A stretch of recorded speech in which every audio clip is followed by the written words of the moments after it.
T-Holla Holloman. And yes, I am Marcus Trufant.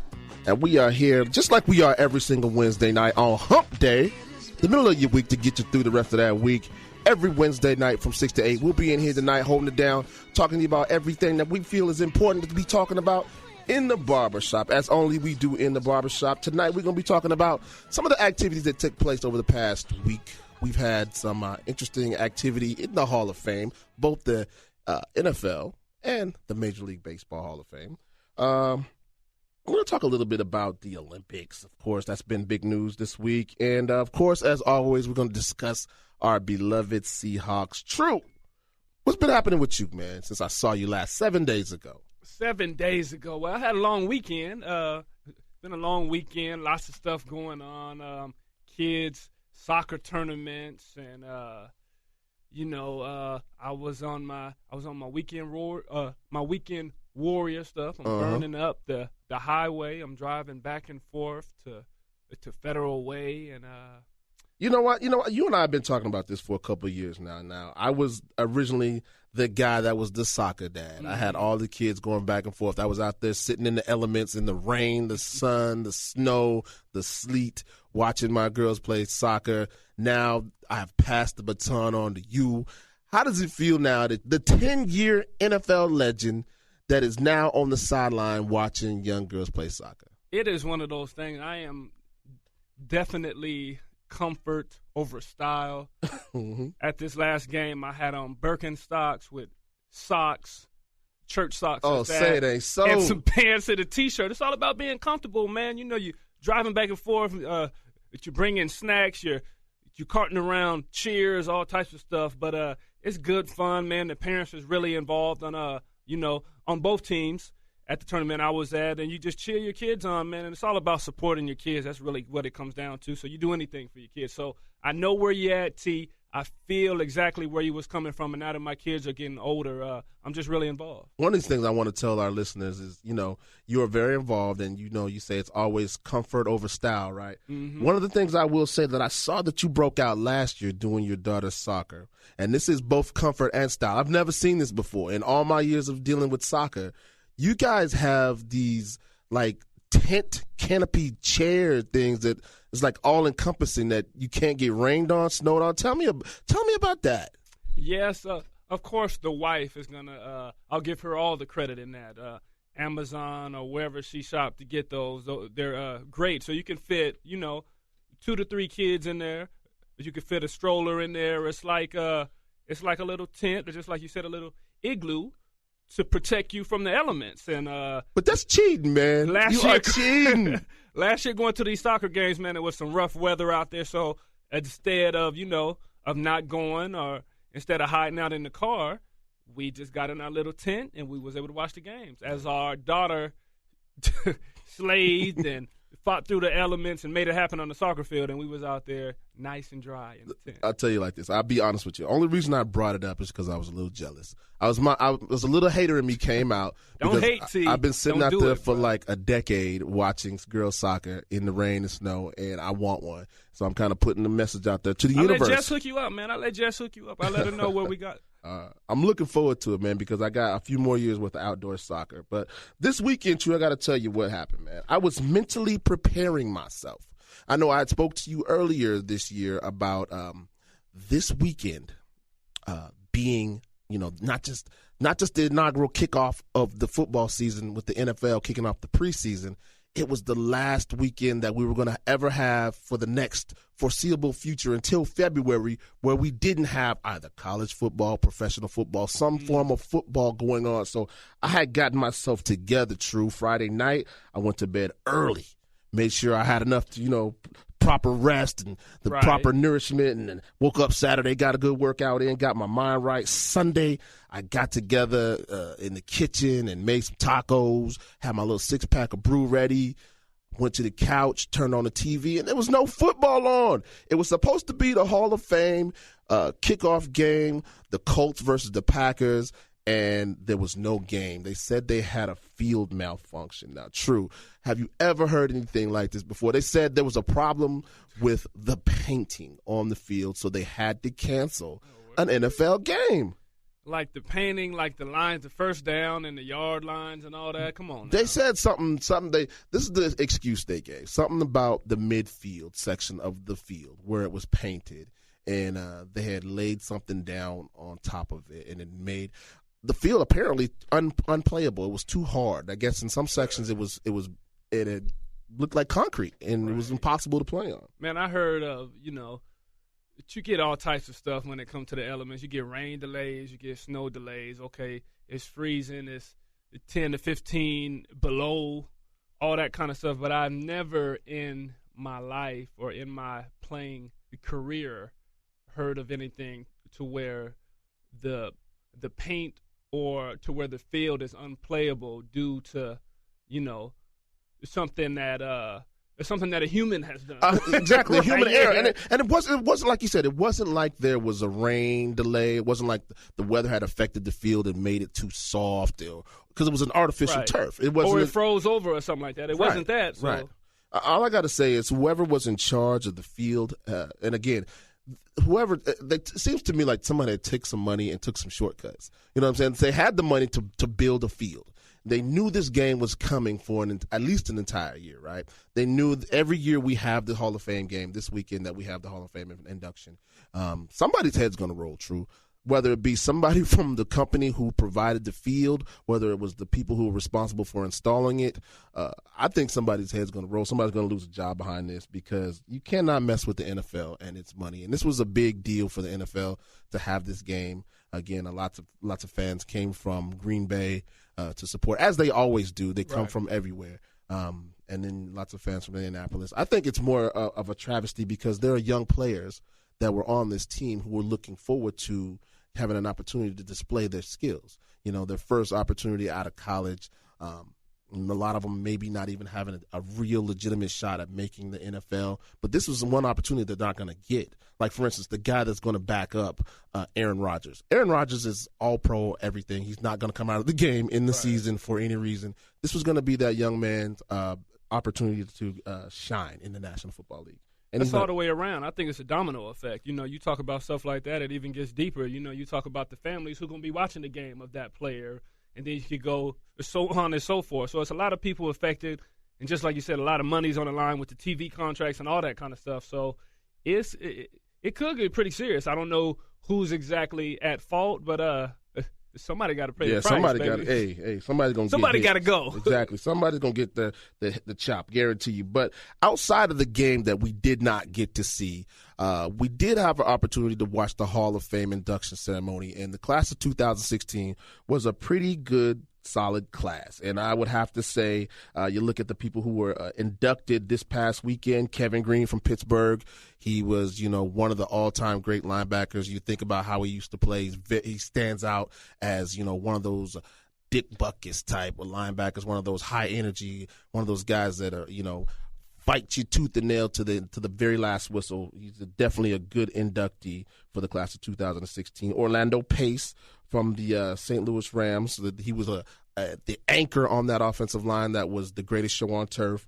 Marvin Harrison, one of the best receivers of all time. I want to talk to you a lot about Marvin Harrison here in a second. But, of course, Tony Dungy, one of the most incredible, inspiring NFL head coaches of all time. And I think, if you're being honest, this class was headlined by the great Brett Favre. But I thank you so much. From Atlanta to Minnesota, 20 years. Make no mistake about it, I will be remembered as a Packer. You know what's interesting, Tru? Brett Favre's speech during his induction in the Hall of Fame, to me, it mirrored basically his entire career. It was 36 minutes long, man. It was 36 minutes long worth of an induction speech. I think that was a record. I think it was a record for longest speech, but more importantly, he didn't write it down. It was unscripted. He was just kind of going off the cuff. And if you think about how Brett Favre played, it's exactly how it was. It was unscripted. It was off the cuff. It was shoot from the hip. And that's really what, like I said, it mirrored his career and his style of play. And it was very passionate. And again, that was something that is very, when you think about Brett Favre, you think about a guy that was very passionate when he played, Tru.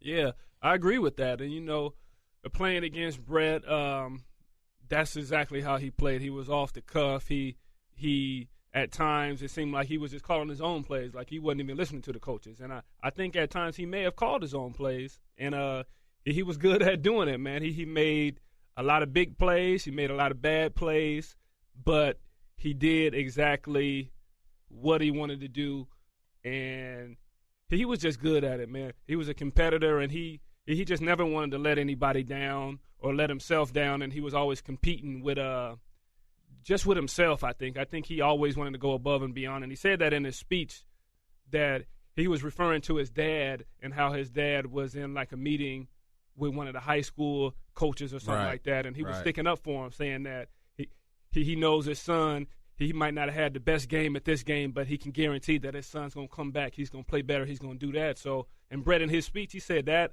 just stayed with him his whole career, and he was always trying to get better. He was always trying to come back. It didn't really matter what he did the game before.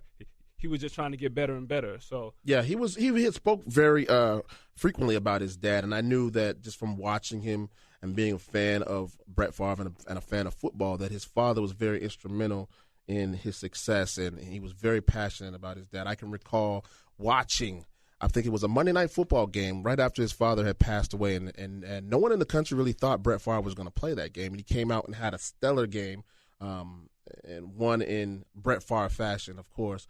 But again, it just shows how passionate this man was. He had been knocked down pretty much at every stage of his career. And in listening to his Hall of Fame speech, he wasn't highly recruited out of high school. He was only, offered one scholarship, and that was to Southern Miss.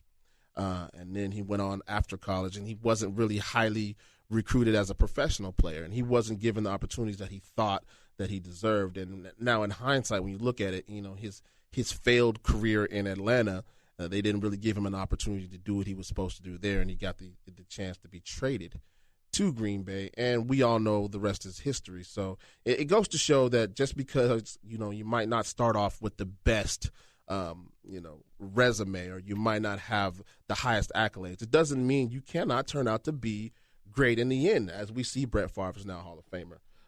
You look at some of the other people who were inducted, like I said, Marvin Harrison.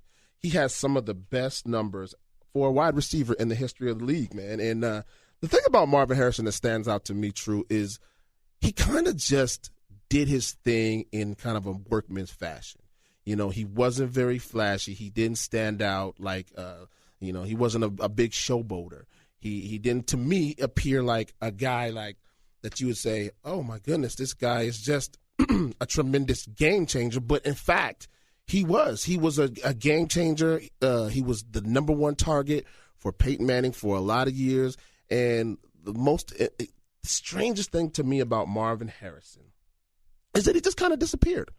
Like, you know what I mean? Like, right. It wasn't like there was some big fanfare that, I'm retiring, I'm leaving the league. He had a big ceremony or nothing like that. He just kind of disappeared. What is your recollection of Marvin Harrison? Well, Marvin Harrison was a baller. He's always been a baller, and those of us who've played the game or who have coached the game, they know that you don't always have to be the flashiest guy, or you don't have to be a showboat just to be a big-time player or have an impact on the game. I know Bill Belichick said that of Marvin Harrison, that you always had to know where he was at all times, because he was that kind of player. And, of course, he had Peyton Manning, who's a great quarterback, so you always had to know where Marvin was, because he was going to make it happen. He could run after the catch. He could catch. He can make it happen.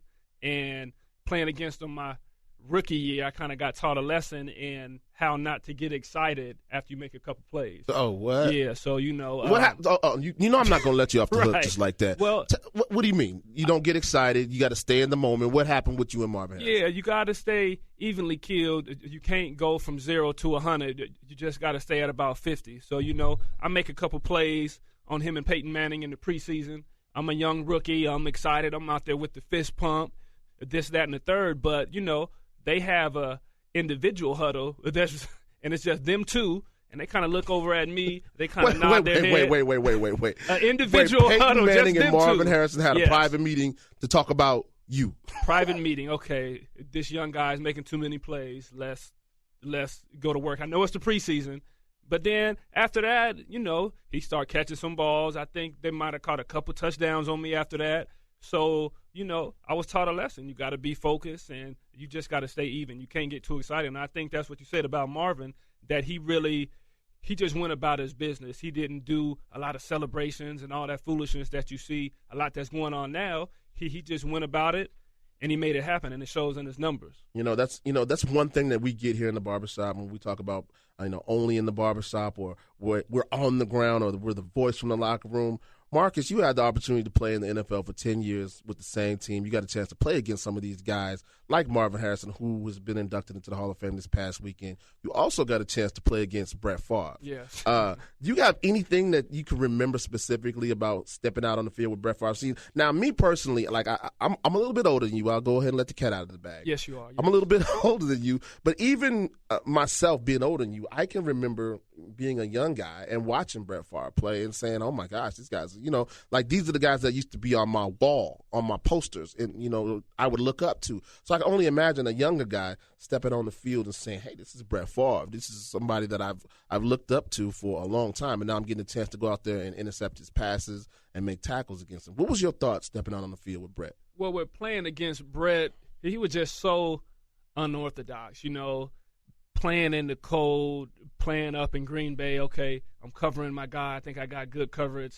I know this quarterback ain't going to throw this ball over here. Mm-hmm. And I know he's not going to throw it 100 miles an hour in this freezing cold because I don't want to really put my hand in there. But Brett was that type of quarterback, and he would make those throws that other quarterbacks might be afraid to make, or they didn't have the confidence in their arm to make. And Brett would make those throws. He would do crazy stuff. He would throw the ball over his head and throw interceptions, though. I remember one interception I got here at the Clink against Brett Favre. It might have been snowing. I had braids at the time, so it might have been. Your braids was hanging out the back of your helmet? Braids was hanging out the back, had my hang time going. I got a picture of it at the house, but, so I can say that I picked off a Hall of Famer. But Brett Favre was just that quarterback. He would try to make it happen at any cost. He wasn't afraid of making a bad play. Yeah, and again, that's part of the things that made him great. It's probably some of the things that made some of the coaches pull their hair out. I know Coach Mike Holmgren probably pulled a lot of his hair out watching Brett from the sideline do some of that outlaw bandit, quarterback type of stuff he used to do. So you got a chance to play against both of those guys, Brett Favre and Marvin Harrison, two Hall of Famers in the class of 2016. Another guy that's in the Hall of Fame this past weekend, class of 2016. You didn't get a chance to play against him on the field, but he coached against you. Coach Tony Dungy.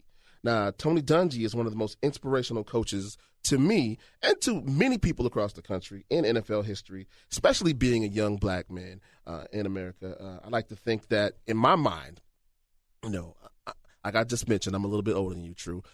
Just a couple. But even that being said, I like to think that, in my mind, I was telling somebody this past weekend that the civil rights struggle and the fight for equality took place before I was born. I don't see that as happening in my lifetime. Right. But now as I reflect on it and I look at some of the things that were happening during my lifetime, we've made tremendous strides as far as in race relations. And some of that stuff took place during my lifetime. I can vividly remember a time when African Americans weren't considered to be capable of either being a quarterback in the National Football League or a head coach.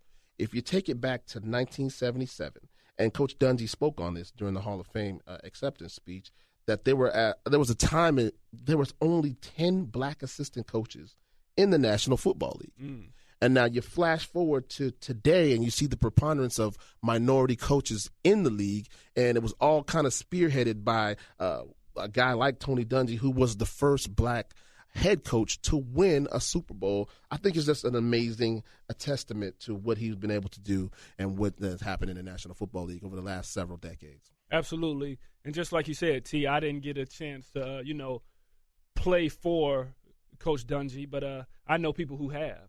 So, and just hearing some of the stories of how he approached the game and how he approached the interaction with his players was totally different from a lot of coaches in the way they went about business. And he talked about, I know in his speech, of dealing with the coach Denny Green, the late Denny Green, of just the responsibility of letting your coaches be coaches, fathers, husbands, everything. I know being a coach, it takes so much time, but Coach Denny Green thought that you could do both. Right. And he was really big on that, of letting the kids come to the practices and giving coaches time away from the practice field to be able to be, the men that they need to be at home. And I just thought that was pretty cool, and that's pretty deep, because a lot of teams or organizations, they may not approach it like that. But when talking about Coach Dungy, there's stories out there that he never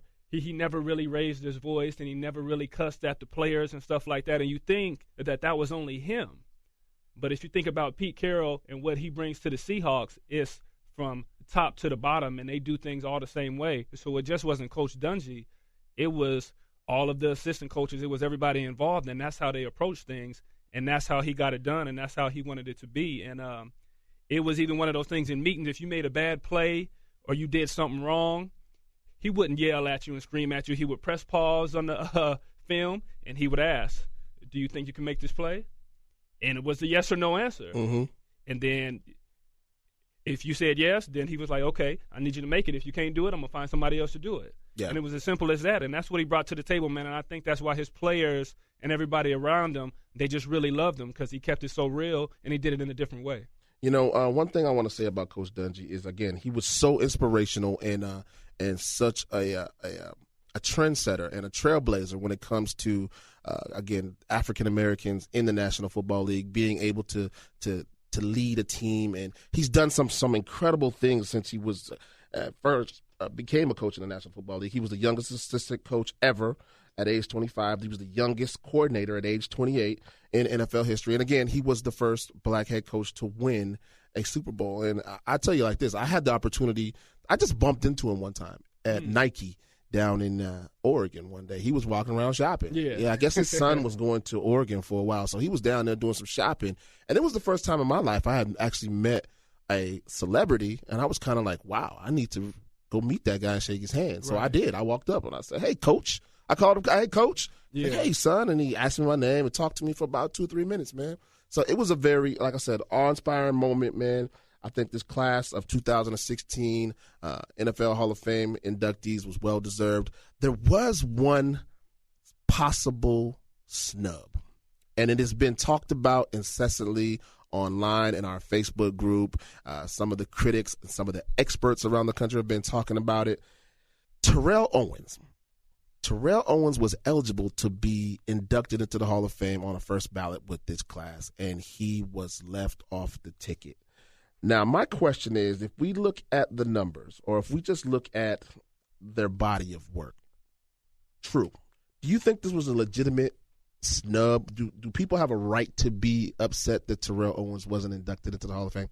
I think they absolutely have a right, because if you go off the numbers, he's up there. He's top 3, and I think he had more touchdowns than Marvin Harrison had, right? If I'm thinking that correct, I think he might be number 3. I think Marvin Harrison might be number 5.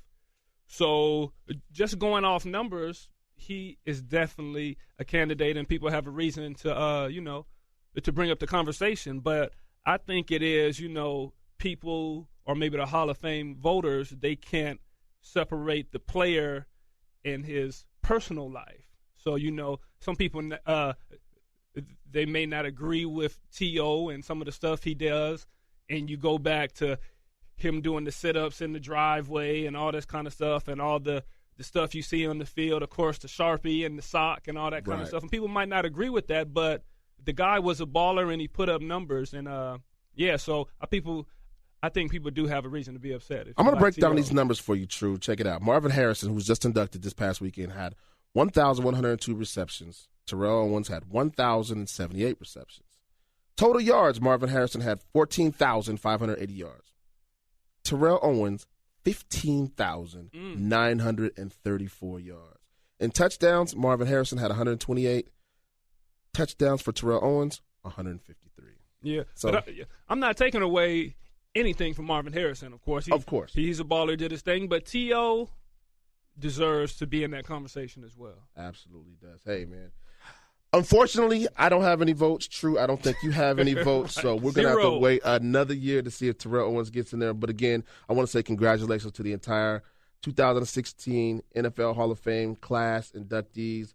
Some big names went in, some very deserved names went in, and we couldn't be more happy for everybody.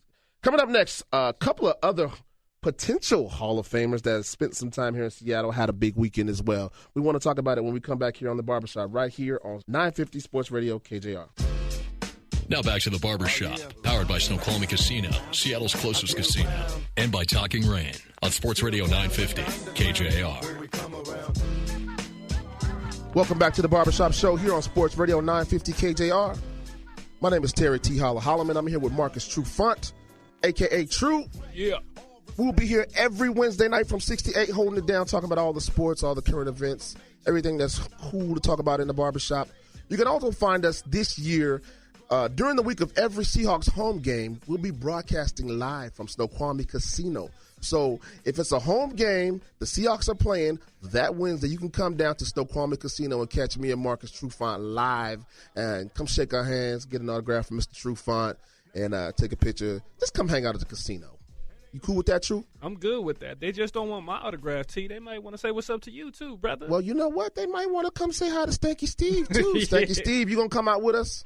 I got to be here running the show, right? Oh, I guess so, man. Well, maybe you can just send us a couple autographed cards or something. We can take them down to the people. Hey, this past weekend was a big weekend for guys that used to play for the Seattle Mariners. Now, the Seattle Mariners have been doing pretty good this week. They've actually been playing some pretty good baseball, but ex-Mariners have been in the news quite frequently. And it starts with King Griffey Jr., who had his number retired in a ceremony down at Safeco Field, and all the people of Seattle, all the Mariner fans got a chance to go out there and send their farewell to Griffey. There was a ceremony that he got to address the fans, and it was a really big deal for the city of Seattle and a big deal for the Mariners and a big deal for King Griffey Jr. True. I don't know if you got a chance to see any of the highlights from it, but it was a really emotional type of situation that took place down there. Right, yeah. I haven't seen the highlights, but I know everybody who I know, they were either trying to get to the game or they were glued to the TV. But I know people on Facebook were sending their videos, I'm at the game, and King Griffey Jr.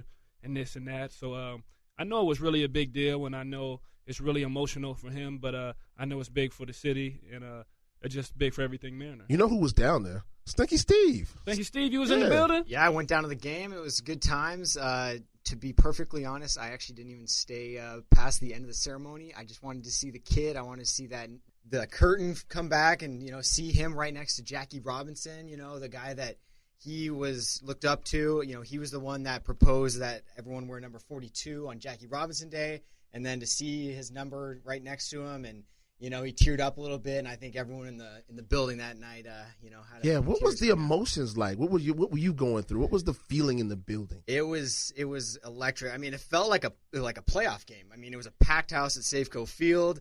Everyone was buzzing. All the classic Mariners came out, Buhner and Edgar and Jamie Moyer and Dan Wilson, and even had some Seahawks. We had Cortez Kennedy there, Steve Largent was there, and then they brought out Gary the Glove Payton, and so it was just a nice cast of characters down there, and just to watch all the highlights that they played on the big screen of Griffey back in the day. It was just amazing what he did for this city, and he talked about that, and it was a good time. I'm glad I went down there. Yeah, I'm really upset that I didn't get a chance to get down there. But again, it's just amazing, and it's a testament to what he was able to do for the Mariners, what he was able to do for Major League Baseball, and just being an icon for the city of Seattle. No one else in the history of the Mariners organization will be able to wear that number, and I think that's well deserving of him and his accomplishments here in Seattle. Another guy that made big news this past weekend, who was notorious as a Mariner, Ichiro. Ichiro slams one high in the air, deep to right field. Parra's back. He is at the wall, leaps, and he can't get it. Number 3,000 for Ichiro. It's off the wall. Ichiro around third. He's going to be held. He's got a triple. Number 3,000 for the one, the only, the remarkable Ichiro. Now, you're notorious when your name is only one word. It's like Madonna or, Prince. And Ichiro. Share. You're an icon when you have one name. Ichiro reached an incredible milestone this past weekend of 3,000 hits. Now, I know, Tru, you and I are not real big baseball guys. Not so much. Not so much, right?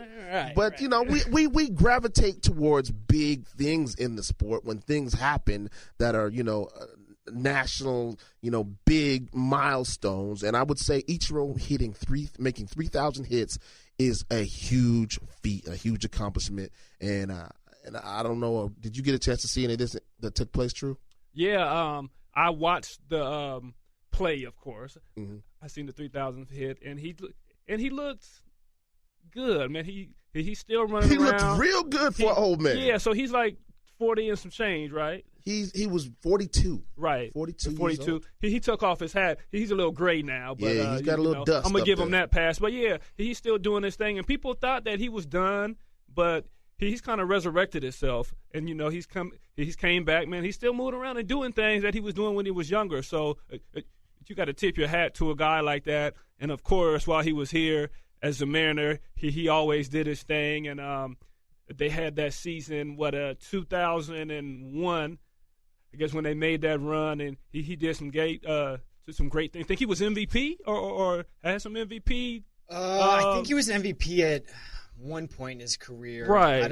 It might have been that year. Right, but he did a lot of stuff here, and at times, you know, I think he might have even been taken for granted. Yeah, he absolutely. I would agree with you 100% on the fact that we took him for granted here in Seattle. I can tell you this. I remember vividly when they were bringing Ichiro to Seattle. I remember it being such a big deal, like not just in Seattle, not just in the Northwest, not just in Major League Baseball, but around the world. This was a big deal, and I remember thinking in my head, why is it such a big deal?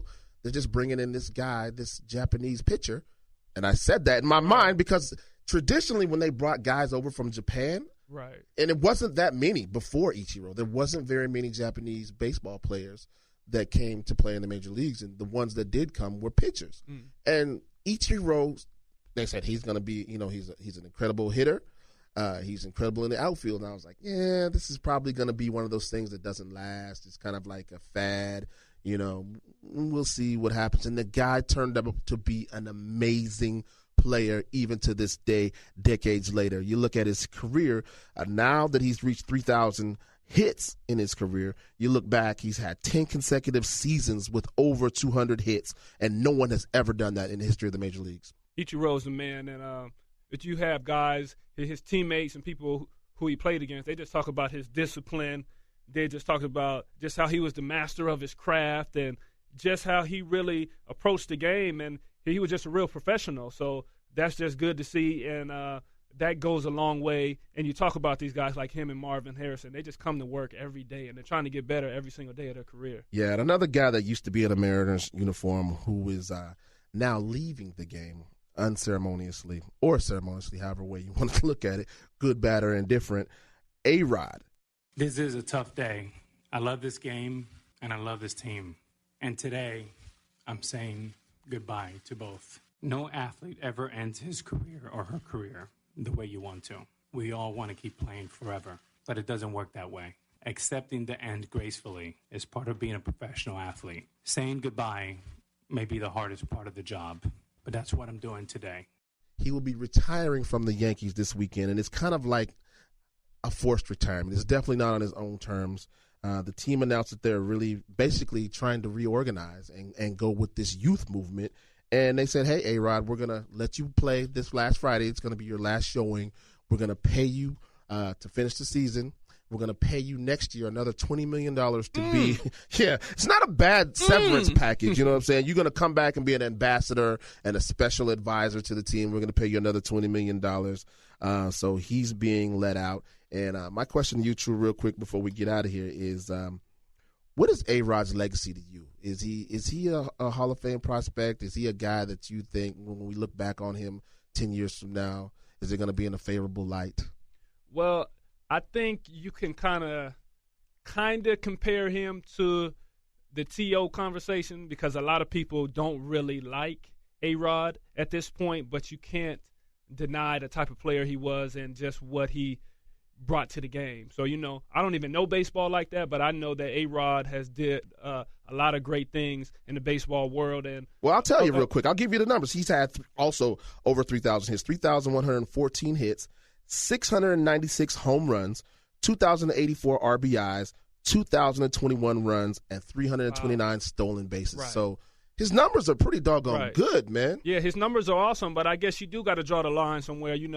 He's admitted to doing this and doing that and been caught up in these scandals and stuff like that. But, when you say admitted to doing this, you say admitted to using steroids. Admitted to using steroids, but I don't know, man. He's still a great player, so you cannot deny the fact that he did a lot of great stuff, and his numbers prove that. I think this is going to put an asterisk by his name. I don't think he's going to get in. You look at the guys that have come before him, Barry Bonds, and some Pete Rose, even though he didn't take performance-enhancing drugs. When baseball does not play, they are one of the leagues that, hey, we follow these strict traditional rules that says if you cheat, if you do any of this stuff, we're not going to play with you. You're not allowed to be part of our club. So I don't think he's going to make it in. It's unfortunate. He's had an incredible career. He's going to get a nice severance package, and I don't even know if he's done, to tell you the truth. He's retiring from the Yankees, but in true A-Rod fashion, I don't think he's going away forever. Hey, when we come back, the Olympics are going on, Tru, so we need to talk about it a little bit. Yes. And we'll discuss it as only we can here in the Barbershop, right here on Sports Radio 950 KJR. Now back to the Barbershop, powered by Snoqualmie Casino, Seattle's closest casino, and by Talking Rain on Sports Radio 950 KJR. You're back in the Barbershop here on Sports Radio 950 KJR. It's me, T-Holla, my boy Tru in here, hanging out with you all the way till 8 o'clock, bringing you all the sports and stuff that we've been talking about in the barbershops across the country for the last week or so. Tru, you know what time it is, man. Mm-hmm. Summertime. Summertime. That's right. And every 4 years in the summertime, we get is the Summer Olympics. And right now, it's going down full speed in Rio de Janeiro. Mm-hmm. And, the United States is off to a great start, as we expected them to. Men's and women's basketball already doing their thing. And I don't think we really expected anything less than a complete domination when it comes to men and women basketball. Of course. The soccer team already got a win in there. Tennis is doing their thing. We got Serena Williams down there handling business. And, of course, swimming. We always do our thing in swimming. Mr. Phelps has gone down there and already started, defending his championships and collecting gold medals as he normally does. 25 meters left. Jeremy Stravios below Nathan Adrian. Trying to inch up on Adrian, but Adrian is holding strong. And the United States will win gold in the 400 free relay again. And Phelps with Olympic gold medal, number 19. 19, man. Phelps he's the most prolific medal winner in the history of Olympic Games. Is that true? Sure is. Yeah, and by a landslide. By a landslide. And he's still doing his thing. He's a little long in the tooth, which is, a shout out to all the old athletes out there. You know what I'm saying? We have no excuse. Michael Phelps is out there winning gold medals, representing the country, doing his thing. So, Tru, what is your when you think about the Summer Olympics, man, are you a big fan, first of all? Yes, I am a big fan, and I have the utmost respect for swimmers. You know how I get down, T. I call swimming is an awesome workout, but when I go swim and when I try to do my thing, I'm complete with flippers. I got the snorkel. I got the little hand paddles. I got everything. So if you ain't cheating, you ain't trying. Right? So by any means necessary. So if they allow snorkels and flippers, you gonna try out for the next Olympics? Is that what you saying? I will be there. I would definitely be there. I'm first in line, baby. I'll tell you what. Listen, I normally get excited about the Olympics a little bit later on in the week. And that's when, they start getting the track and field events, and then they start getting to the semifinals and the finals of the men's and women's basketball. I'm more of honestly, the track and field event guy. Right. I want to see the 100-meter dashes. I want to see the 200. I want to see the relays. I want to see the long jump and the triple jump. Those are the things I'm really interested in. And so I think those kick off later this week, and I'm really excited to see how we do. But I know that this time, every 4 years, if any of you guys out there listening are like me, You get this incredible sense of patriotism. You get this pride in being an American. You want to see your team go out there and do their thing and hoist the flag. And I remember growing up in the 80s, Tru, and that was in the midst of the Cold War when we had, it was us against the Russians, and we were the good guys, and the Russians were the bad guys. And it was, they were notoriously evil, right. And they were the guys that were going to cheat. And you know what's crazy? Because this year, it was found out that the entire Russian national team, Olympic team, was pretty much criticized and found guilty of doping and cheating. And they were banned from the Olympics. Now, they've gone back and did their homework, and the IOC has made a decision that allowed a lot of the athletes to come in and compete. But 118 Russians were banned after it's been discovered that the actual government, the Russian government, organized the use of banned substances for its athletes. So even though, the Olympics are going on, we won't have any Russians that are competing in the actual track and field competition. There's no weightlifters and no rowers. Wow. So let me ask you, Tru, how do you feel, first of all, about having no Russia in those events? Right. Well, it's tough. It's tough. And I know that they let some of the swimmers and some of those guys kind of sneak back in there. And I know a lot of the other competitors were pretty upset about that. Mm-hmm. But, yeah, they let them back in. But it's there has to be consequences. And I talked about that before with all situations. We talked about the Miss Teen USA last show and all the kind of stuff that she had on her social media and that stuff, and it came to the light, and there has to be repercussions. She didn't really have any repercussions for that, but when you're on a stage like this, something big like the Olympics, and everybody is caught, everybody's involved, there has to be some repercussions. So I don't see anything wrong with them not being involved in the track portion. Yeah, I agree. I want to agree 100%, but I want to say this too. They're, in my mind, like I said, I grew up in the 80s, and I was always the guy that's, I'm waving the American flag. I'm an all-American boy, you know what I'm saying? I'm that guy, man. I want to see America do well. And whenever you have a hero, as I see America being the hero, you have to have a villain. And Russia has always been our villain. Who in the world has been our biggest competition when it comes to these Olympics? It's not any other major country when it comes to, total medal count. It's always been America versus Russia. So that's where I stand on one side of this argument. On the other side of this argument, Tru, you've been caught with your hand in the cookie jar. And it's been found out that your hand has not only been in the cookie jar, it's been in the cookie jar for a long time. Right. And you've been taking way more cookies than anybody else when you shouldn't have been taking cookies at all. We asked you not to take the cookies. You see what I'm saying? Right. And so these guys have had an unfair advantage for, at this point, we don't even know how long. And this is a state-sponsored situation where the government has found to have their hands inside of their national team as far as doping and drugging and making sure they have an advantage, a competitive advantage over the other countries of the rest of the world. So just stay away from that kind of stuff. When we come back, though, we're going to be talking about the Seahawks a little bit. Everybody around this area wants to know what's going on out there, and we're going to get Tru's input and what he thinks about what's happening out there right here only in the Barbershop on Sports Radio 950 KJR.